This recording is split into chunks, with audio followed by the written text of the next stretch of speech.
எங்க தேடியும் அந்த கத்தியை காணோம். இனி நான் எங்க போய் இந்த கத்தியை தேடுறது? கடவுளே, இன்னும் கத்தி கொஞ்ச நேரத்துல கிடைக்கல. என்ன நடக்கணும்னு அதை நான் சொல்லி உனக்கு தெரியணுங்கிற அவசியமே இருக்காதுன்னு நினைக்கிறேன். ஏன் என்னை இவ்வளோ பாடா படுத்துற? உனக்கு என் மேலே கருணையே இல்லையா? நான் எப்படியாவது அந்த கத்தியை தேடி கண்டுபிடிச்சு கொண்டு வந்து தரேன்.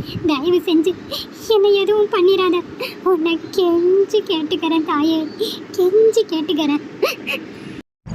சீக்கிரமா போய் கத்திய கொண்டு வா போ.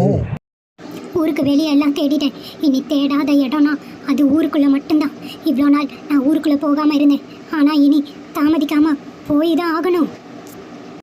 போய் ஊருக்குள்ளே தேடி பார்க்குறேன். சந்துரு அண்ணா, வானா நம்ம காட்டுக்குள்ளே போய் விளையாடலாம். என்னோட ஃப்ரெண்ட்ஸ் எல்லாரும் உன்னை கேட்டுகிட்டே இருக்காங்க. நீ மட்டும் என் மேலே கோவப்பட்டுக்கிட்டு என் கூட விளையாடவே வர மாட்டேங்கிற. இப்போ வரியா இல்லையா? இங்க பாரு பார்வதி, நான் உன் கூட விளையாட வரவே மாட்டேன். நான் தான் சொல்லிட்டல, உன்னை எனக்கு பிடிக்கவே பிடிக்காது. நீ தேவையில்லாம என்ன விளையாட வா வான்னு சொல்லாத. தயவு செஞ்சு கம்முன்னு போயிரு. சந்துரு, பார்வதி, உங்கள் 2 பேர்த்தையும் வீட்டில் தானே இருக்க சொன்னேன். இங்கே என்ன பண்ணிட்டு இருக்கீங்க? 2 பேரும் வீட்டுக்கு போங்க. சொன்னால் மட்டும் 2 பேரும் கேட்கவே மாட்டீங்க. இங்கெல்லாம் விளையாடக்கூடாது. வாங்க வீட்டுக்கு போகலாம்.